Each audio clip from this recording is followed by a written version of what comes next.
Hello दोस्तों, नमस्कार, आदाब, सत श्री अकाल। आप सभी का स्वागत है मेरे साथ मेरे चैनल पे द सीक्रेट टीचर्स पे। और दोस्तों, आज हम लोग अपनी करंट अफेयर का एक इम्पॉर्टेंट सेशन करेंगे। करंट अफेयर का सेशन काफ़ी इंपॉर्टेंट होता है आपके नॉलेज के पर्सपेक्टिव से।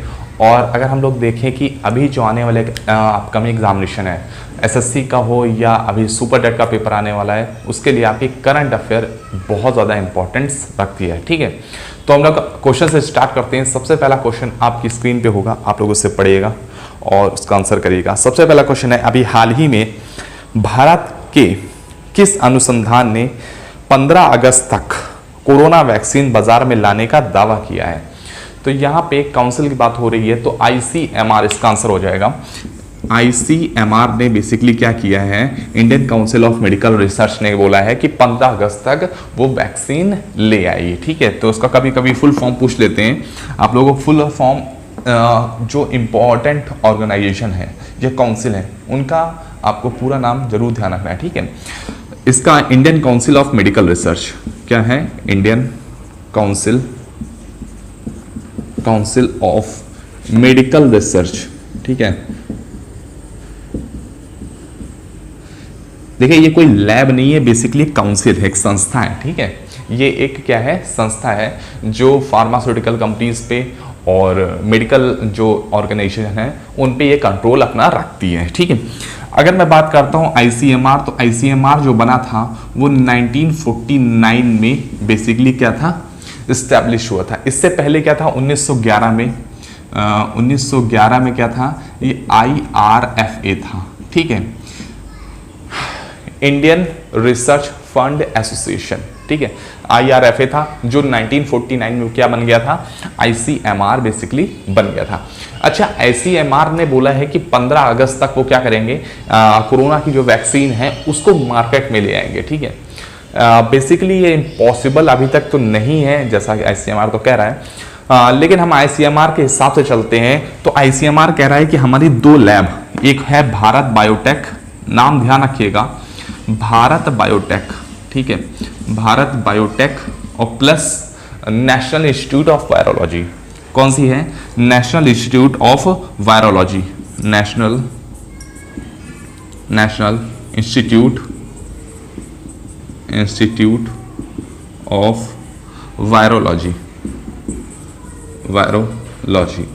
ठीक है, तो इन दोनों इंस्टीट्यूट ने मिलकर के बोला है कि जो है हम आईसीएमआर के लिए बेसिकली काम करते हैं और हम 15 अगस्त तक वैक्सीन ले आएंगे।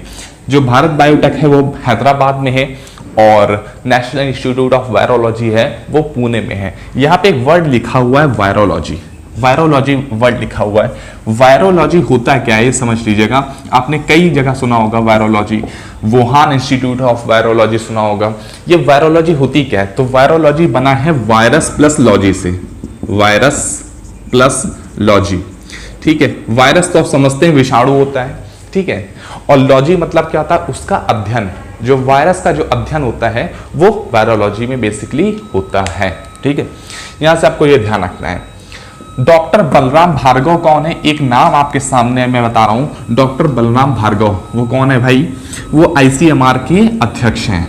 ठीक है, तो ये भी आपको ध्यान रखना है, बहुत ज्यादा इंपॉर्टेंट बन जाता है आप लोगों के लिए। ठीक है, चलिए आगे बात करते हैं, सेकंड क्वेश्चन पे चलते हैं। सेकंड क्वेश्चन कहता है, नीति आयोग ने किस मंत्रालय के साथ मिलकर एंड्रॉइड ऐप लॉन्च करने की तैयारी करी है? तो नीति आयोग ने एंड्रॉइड आप पूछेंगे एंड्रॉइड ऐप कौन से हैं? तो बेसिकली जो एंड्रॉइड ऐप हैं, अभी आपको पता होगा कि चाइना के 59 ऐप्स को जो है वो क्या कर दिया गया है, बैन कर दिया गया है। तो उन ऐप्स की पूर्ति भी करना है क्योंकि लोग वेट कर रहे हैं, क्योंकि लोगों का इस्तेमाल होता है इसलिए लोग वेट कर रहे हैं। तो नीति आयोग ने बोला है कि हम आईटी मिनिस्ट्री है, आईटी मिनिस्ट्री के साथ में क्या करेंगे भाई, आईटी मिनिस्ट्री के साथ में हम मिलकर के ऐप का निर्माण करेंगे। आईटी मिनिस्ट्री का मतलब होता है इंफॉर्मेशन एंड टेक्नोलॉजी। तो इस क्वेश्चन का जो आंसर है वो पूरा आप लिखिएगा, in electronics and information technology ministry. ठीक है, आपसे ये पूछा जा सकता है कि इलेक्ट्रॉनिक्स एंड इंफॉर्मेशन टेक्नोलॉजी के मिनिस्टर कौन है? तो इसके जो मिनिस्टर हैं वो है रविशंकर प्रसाद हैं। ये सभी को पता होगा, आई थिंक आप लोगों को रविशंकर प्रसाद जी हैं। रविशंकर प्रसाद जी एक और मिनिस्ट्री के मिनिस्टर हैं, वो हैं law and justice, law and justice, ठीक है। लॉ एंड जस्टिस, इसको आप हिंदी में बोलते हैं कानून मंत्रालय बोलते हैं जैसे, ठीक है, ये भी ध्यान रखना है।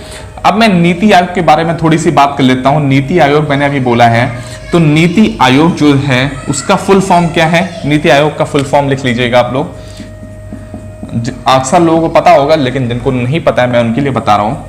National institute of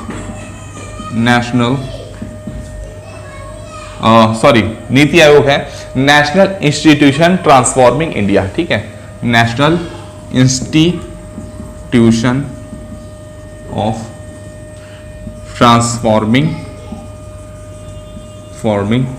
India. यहां पे एक बात ध्यान रखिएगा कि नीति आयोग जो बनी है संस्था, ये योजना आयोग को हटा करके बनी है। पहले क्या थी?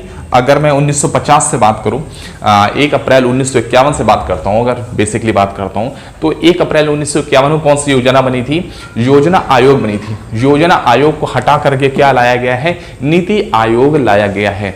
ये एक संवैधानिक संस्था नहीं है, ठीक है, बात ध्यान रखिएगा, मैं फिर से बोल रहा हूं, ये संवैधानिक संस्था संवैधानिक नहीं है। संवैधानिक क्या है?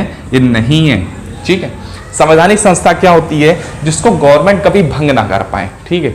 इस संस्था को जब अगली गवर्नमेंट आएगी तो नीति आयोग को हटा करके कोई और आयोग ले आएगा, ठीक है। तो इस तरह से ये संस्था कभी भी भंग हो सकती है और नई गवर्नमेंट क्या है, नई संस्था ला सकती है। ये 2015 में बनी थी और उसके जो अध्यक्ष होते हैं वो हमेशा कौन होते हैं? पीएम होते हैं। ध्यान रखिएगा, जो अध्यक्ष कौन है, इसके जो अध्यक्ष होते हैं वो पीएम होते हैं, प्राइम मिनिस्टर होते हैं, ठीक है। चलिए आगे चलते हैं हम लोग, आगे बढ़ते हैं। अगला क्वेश्चन आप लोग पढ़िएगा। नीति आयोग के बारे में आप लोग लिखना चाहते हैं तो और लिख सकते हैं। इसके जो सीईओ है, चीफ एग्जीक्यूटिव ऑफिसर जो है वो अमिताभ कांत हैं और इसके जो उपाध्यक्ष हैं वो है राजीव कुमार है, ठीक है, ध्यान रखिएगा। चलिए थर्ड क्वेश्चन की तरफ चलते हैं। थर्ड में मैं आपको एक ग्राफ दिखाना चाहता हूं। बेसिकली ग्राफ देखिएगा, यहां पे एक आपको सामने ग्राफ दिख रहा होगा रेड कलर से और एक दिख रहा होगा ब्लू कलर से। रेड कलर जो है वो बेसिकली दिखा रहा है टेस्टिंग कितनी हो रही है। तो आप देख रहे होगा रेड का ग्राफ है वो हमेशा बढ़ता ही जा रहा है, मतलब जो टेस्टिंग है वो बेसिकली हर दिन बढ़ती ही जा रही है। लेकिन जो केसेस हैं वो हमेशा एक मतलब सैचुरेशन पॉइंट पे है, मतलब 2500 3000 ऐसे ही निकल रहे हैं। और ये कहाँ गए मैं आपको बता देता हूँ, ये पूरे भारत का नहीं ग्राफ है, ये ग्राफ जो है वो सिर्फ स्पेशली दिल्ली का है, ठीक है। अच्छा, एक और मैं आपके सामने एक छोटा सा टेबल है, उस टेबल में देखिएगा यहाँ पे बेड्स जो हैं दिखाया गया है, ये स्पेशली दिल्ली का बता रहा हूँ। जो बेड्स हैं वो 15,000 समथिंग है और वैकेंट कितने हैं? 9,840 है, मतलब इतने खाली हैं। तो बहुत अच्छी बात है कि अगर आगे पेशेंट निकलते हैं तो उनके लिए बेड जो है सुविधा मिल जाएगी बड़े आराम से। आगे बात करते हैं, जो वेंटिलेशन है वो 888 है, टोटल दिल्ली की बात कर रहे हैं, और 331 जो है वो अभी तक खाली हैं। चलिए ठीक है, फोर्थ क्वेश्चन की तरफ बढ़ते हैं। चौथा क्वेश्चन क्या कहता है? चौथा क्वेश्चन आप पढ़िएगा। चौथा क्वेश्चन कहता है बैंकों ने जून माह तक एमएसएमई पैकेज के तौर पर कितने प्रतिशत लोन जो है वो बांटे हैं? तो एमएसएमई ने अभी तक 36.7% ही लोन बांटे हैं। 36.7% ही लोन जो है वो बांटे हैं। अगर इनको मैं पैसों में कन्वर्ट करता हूं तो ये 1.10 लाख करोड़ हो जाता है, ठीक है। अच्छा, ये बेसिकली बैंक पैसा बांट क्यों रहे हैं? अच्छा, मैं आपको बताता हूं, जो 20 लाख करोड़ का भी पैकेज रिलीज किया गया था कोविड-19 के तौर पे, उसमें क्या था? उसमें यह बोला था कि सरकार ने कि हम 20 लाख करोड़ में से जो 3 लाख करोड़ है, क्या है? 3 लाख करोड़ रुपए है वो एमएसएमई सेक्टर में देंगे। एमएसएमई सेक्टर में देंगे। एमएसएमई क्या है? इसका फुल फॉर्म लिखना चाहता हूं, लिख लीजिए, micro small medium enterprises. Micro small medium enterprises,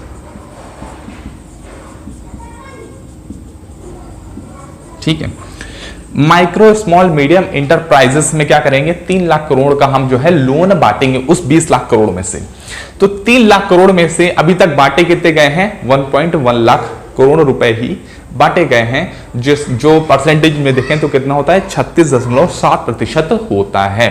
ठीक है, और ये 3 लाख करोड़ की एक अवधि दी गई है कि अब अक्टूबर माह तक, अक्टूबर 2020 तक ये बेसिकली आप इस पैसों को पूरी तरह बांट देंगे। ठीक है, तो अभी देखते हैं कि पूरा बट पाता है कि नहीं बट पाता है। पर यहां पे एक जो स्कीम है emergency credit line guarantee scheme है। ठीक है, ये किस स्कीम के तहत बांटे जा रहे हैं, तो नाम ध्यान रखिएगा, emergency credit line guarantee scheme, line guarantee scheme. ठीक है, इस स्कीम के तहत ये 3 लाख करोड़ जो है वो बेटी वो बांटे जा रहे हैं। ठीक है, यहां पे मैं बात करता हूं कि एमएसएमई जो माइक्रो स्मॉल मीडियम इंटरप्राइजेस है, इसके मंत्रालय के मंत्री कौन है भाई, आप लोग बताइएगा। इस मंत्रालय के जो मंत्री हैं वो नितिन गडकरी हैं। ठीक है, आप बोलेंगे नितिन गडकरी तो रोड ट्रांसपोर्ट एंड शिपिंग के भी हैं। जी हाँ, रोड ट्रांसपोर्ट शिपिंग के भी हैं और एमएसएमई के भी हैं। ठीक है, उनको अतिरिक्त कार्यभार एमएसएमई का भी दिया गया है। चलिए 5th क्वेश्चन पे चलते हैं। 5वां क्वेश्चन क्या कहता है, अभी हाल ही में चीन में किस वायरस के फैलने का खतरा जो है वो बेसिकली बढ़ गया है। तो चीन में अभी G4 स्वाइन फ्लू वायरस, देखिए स्वाइन फ्लू वायरस आपने सुना होगा, स्वाइन फ्लू वायरस है वो आपने सुना होगा, लेकिन स्वाइन फ्लू का जो G4 कैटेगरी है उसका फैलने का खतरा जो है वो बेसिकली बढ़ गया है। और मैं आपको बता दूं, Wuhan lab institute of virology ने अब इससे बोला है कि ये बहुत ज्यादा बड़ा वायरस नहीं है, ये छोटा सा वायरस है जो एक शहर में होगा और खत्म हो जाएगा, लेकिन हम भरोसा नहीं कर सकते। ठीक है, तो G4 जो वायरस है वो ह्यूमन टू ह्यूमन ट्रांसमिट होता है। क्या होता है, human to human basically transmit होता है, और ये एकदम सार्स वायरस की तरह ही है, बहुत तेजी से वायरस फैलता है। ठीक है, और ये जो बेसिकली वायरस है ये कहां से आया है, तो ये सुअर से आता है। ठीक है, सुअर से आता है, बात ध्यान रखिएगा, सुअर के ये वायरस होता है। ठीक है, पर सुअरों में इनकी मौतें नहीं होती, सुअर इसको हजम कर जाते हैं, लेकिन इंसान इसको हजम नहीं कर पाता, तो इंसान में ये मौतें हो जाती हैं। ठीक है, national academy of science, national academy of science, ठीक है, इसको बोलते हैं PNAS, पेनास बोलते हैं। ठीक है, शॉर्ट फॉर्म ऐसे बोलते हैं। तो ये कहाँ की संस्था है, ये अमेरिका की संस्था है। इसने ही बोला है बेसिकली कि G4 जो वायरस है ये आगे आने वाले टाइम में पैंडेमिक क्रिएट कर सकता है। ठीक है, आप सभी को पता होगा चाइना के बारे में अगर बात करूं तो चाइना की जो राजधानी है वो क्या है, बीजिंग है। चाइना की जो मुद्रा है वो क्या है, रेनमिनबी। जो करेंसी है, करेंसी लिख लीजिए आप लोग, करेंसी जो है वो है रेनमिनबी, रेनमिनबी। ठीक है, युआन भी बोलते हैं, युआन। ठीक है, युआन और रेनमिनबी है। ठीक है, ये आपको ध्यान रखना है। आगे आने क्वेश्चन में बात करते हैं। 6ठा क्वेश्चन आपके सामने होगा, 6ठा क्वेश्चन आप पढ़िएगा, उसका आंसर करने की कोशिश करिएगा। 6ठा क्वेश्चन क्या कहता है उसको पढ़िएगा।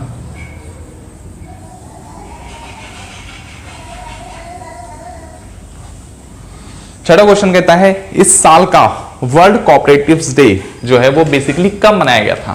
तो वर्ल्ड कोऑपरेटिव्स डे जो मनाया गया था वो 4 जुलाई 2020 को मनाया गया था। कब मनाया गया था, 4 जुलाई 2020 को बेसिकली मनाया गया था।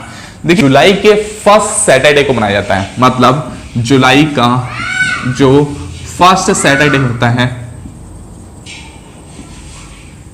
ठीक है, उसको बेसिकली क्या होता है, ये वर्ल्ड कोऑपरेटिव डे मनाया जाता है। जितने भी कोऑपरेटिव मूवमेंट होते हैं, ठीक है, मूवमेंट मतलब होता है आंदोलन जितने भी होते हैं, उनके लिए बेसिकली ये दिवस जो है वो मनाया जाता है। तो ध्यान रखिएगा, वर्ल्ड कोऑपरेटिव डे जो है 4 जुलाई 2020 को इस बार हुआ है। अगले साल कब होगा, अगले साल होगा 3 जुलाई 2021 को। अगले साल होगा 3 जुलाई 2021 को होगा। ठीक है, तो ये हर बार चेंज कैसे हो रहा है, चेंज इसलिए हो रहा है क्योंकि जुलाई के फर्स्ट सैटरडे को बेसिकली मनाया जाता है। ध्यान रखिएगा, आता है क्वेश्चन में। ठीक है, रेलवे के पेपर में आ चुका है। चलिए 7वें क्वेश्चन पे चलते हैं। 7वां क्वेश्चन कहता है जो सिनबैक्स मिलिट्री एक्सरसाइज है वो किन दो देशों के मध्य होती है? तो सिनबैक्स जो मिलिट्री एक्सरसाइज है वो इंडिया प्लस सिंगापुर के बीच में होती है। इंडिया प्लस सिंगापुर, ठीक है, इंडिया प्लस सिंगापुर के बीच में सिनबैक्स मिलिट्री एक्सरसाइज होती है। सिनबैक्स, ठीक है। अच्छा, स्लीनेक्स एक एक्सरसाइज का नाम आता है, स्लीनेक्स, ठीक है। ये किन दो देशों के बीच में होती है? ये इंडिया प्लस श्रीलंका के बीच में होती है। इंडिया प्लस श्रीलंका, ठीक है, ध्यान रखिएगा। सिम्बैक्स और स्लीनेक्स में थोड़ा अंतर है, ठीक है। इसके बाद मैं अगर बात करता हूं नेपाल के साथ में कौन सी होती है? इंडिया प्लस नेपाल, तो होती है सूर्य किरण। कौन सी होती है? सूर्य किरण होती है, सूर्य किरण होती है, ठीक है। चाइना के साथ कौन सी होती है? India plus China, India plus China. इनके हैंड इन हैंड कौन सी होती है? हैंड इन हैंड होती है, ठीक है, ध्यान रखिएगा। इंडिया प्लस बांग्लादेश कौन सी होती है? संप्रीति। कौन सी होती है? इंडिया प्लस बांग्लादेश कौन सी होती है? संप्रीति होती है, संप्रीति, ठीक है, संप्रीति होती है। और इंडिया प्लस थाईलैंड कौन सी होती है? India plus Thailand, India plus Thailand कौन सी होती है? जितनी भी मैं आपको लिखा रहा हूं ये सब बहुत इंपॉर्टेंट है। इंडिया प्लस थाईलैंड होती है मैत्री, ठीक है, मैत्री होती है, यहां से आपको ध्यान रखना है। इंडिया प्लस अमेरिका कौन सी होती है? इंडिया अमेरिका की होती है युद्ध अभ्यास, उसे बोलते हैं, ठीक है। अगर इंडिया, अमेरिका और जापान तीनों एक साथ पार्टिसिपेट करते हैं तो कौन सी होती है? तो होती है मालाबार। अगर इंडिया और जापान करते हैं तो कौन सी होती है? तो होती है वो आपकी जिमैक्स होती है, ठीक है, ये आपको ध्यान रखना है, जिमैक्स होती है। तो धर्म गार्डियन भी होती है, एक और एक्सरसाइज होती है धर्म गार्डियन, ठीक है। तो इनमें आपसे पर्टिकुलर ये नहीं पूछेगा कि आपकी नेवी एक्सरसाइज कौन सी है या आपकी मिलिट्री एक्सरसाइज कौन सी है, थल सेना कौन सी है, वायु सेना कौन सी है, जल सेना कौन सी है, ये आपसे नहीं पूछेगा पर्टिकुलर, ठीक है। आपसे बस इतना पूछेगा कि कौन सा युद्ध अभ्यास होता है, ठीक है। तो आज की करंट अफेयर यहीं तक रखता हूँ, उम्मीद है आप लोगों को पसंद आई होगी। पसंद आई है तो अपने दोस्तों में शेयर जरूर करना, ठीक है। तब तक चलते हैं, बाय बाय, टेक केयर।